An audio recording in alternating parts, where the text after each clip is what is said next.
Okay, here we go, folks, with Cowboy Q&A session 2. We've got some questions here. First one would be from Sandra, and she asks, how do I begin getting my horse good to have me around his feet so that I can stay safe while cleaning his hooves, booting him, etc.? Well, we covered that on one of our tapes on the Cowboy Campus, but I can go over it briefly because it's pretty simple. So what I like to do is when I do my groundwork, I get them where they're pretty handy on the end of a halter so I can place them and move them around. So when I'm getting them good about picking up their feet and running my hands down their legs, say getting them ready for a farrier, I wouldn't tie them up to do that. So in my groundwork, I'm going to move them around, and I'd have them on the end of the halter to where I might take my flag and I might run it down all down their legs, up and down, front, back, left and right, get them real good about it. Then what I might do is take some soft rope. I have a 1-inch cotton rope that I use all the time, to where I could just toss it around their legs to where that would not bother them. Once they were pretty good about that, I could take that loop, toss it around, pick up the other end where I'd have both ends in my hand, and I could lift up on their foot. Now, as soon as they gave me that foot, so as soon as that pressure that I applied, they released to it to where I'm applying pressure with the rope. When I'm picking up on it, when they give me that foot, I'm going to release it. And I'm going to get them to where they do it without hesitation. So I've got them desensitized with the flag, good about having things around their legs. I've got them to where the rope will lift up their foot without them being bothered by it. Then I could get closer and I could get them to where I could run my hand down.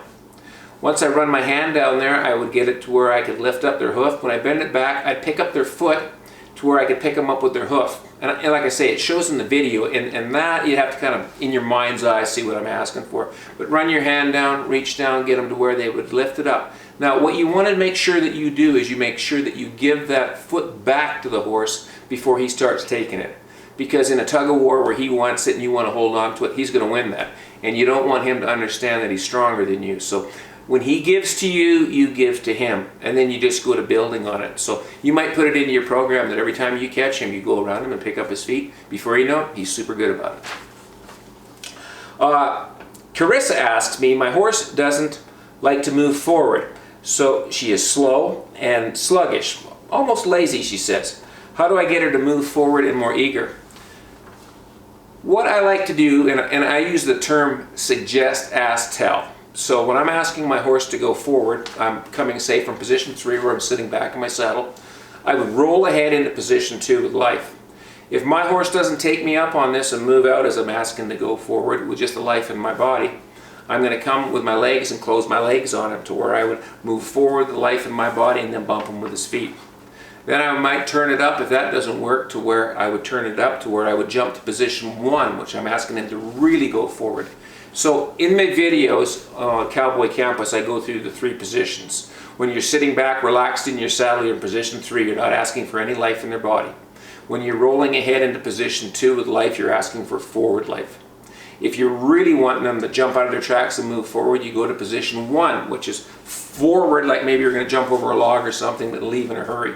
So I'd always start with as little pressure as I could get away with and turn it up till I got a change. What I might even do too, if my horse is really sluggish about moving out, is when I get them to when I roll into position 1, I might take the end of my coddy rope as I come in with my legs and just sort of spank them down the side of my leg or whatever with my Makati rope to really initiate that movement.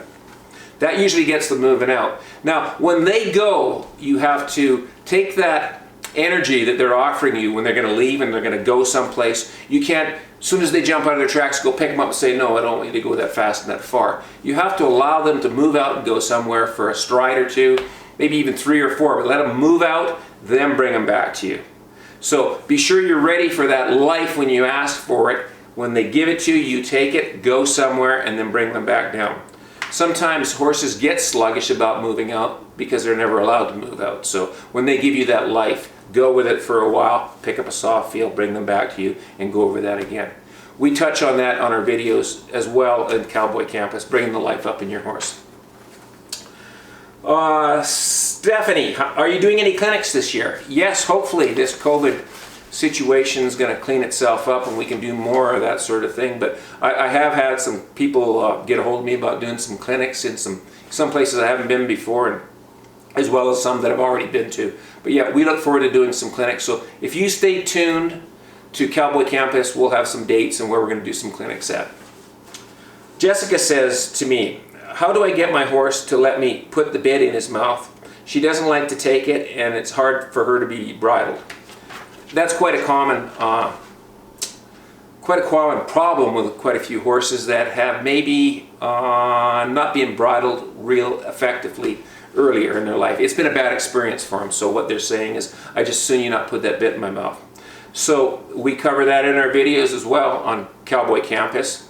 What I'll do quite often is I'll take, say, just with my halter on the horse, I'll take my lead and I'll put it over behind their poll and bring it up underneath their mouth, and getting them to, the same way what I do when I bridle them up, I would use my thumb and forefingers to open their mouth and then slide that rope in their mouth. Once they put the rope in the mouth, I would just let it drop out to where I'm showing them that me putting this object in their mouth, which is a soft rope, is not going to hurt them. I'm also wanting, when I'm doing that and working with them, I don't want them to lift their head higher than their poll. So I'm going to start with maybe have them to make sure that they'll keep their head down. When I work it into their mouth, I don't want them lifting their head, so I would get them ready to be bridled before I'd worry about bridling them. So their head would need to stay down. I would open their mouth the way I would bridle them like that, and I'd just slide that rope in their mouth. When they're good about it, I'd let it out. Also on Cowboy Campus videos, I go through that. So if you're still having some trouble after watching those videos on Cowboy Campus, you can get back to me and I can maybe help you a little bit more. But the main thing about getting your horse good to bridle is getting it ready to bridle first. BK says, is it true, do super punchers always ride with their elbows up? Okay, BK, no they don't, because you and I have both discussed this about how I'd like you to keep your hands low and soft. So if your elbows are up, so would your hands be. So I would say no, your elbows aren't always up if you're super punching.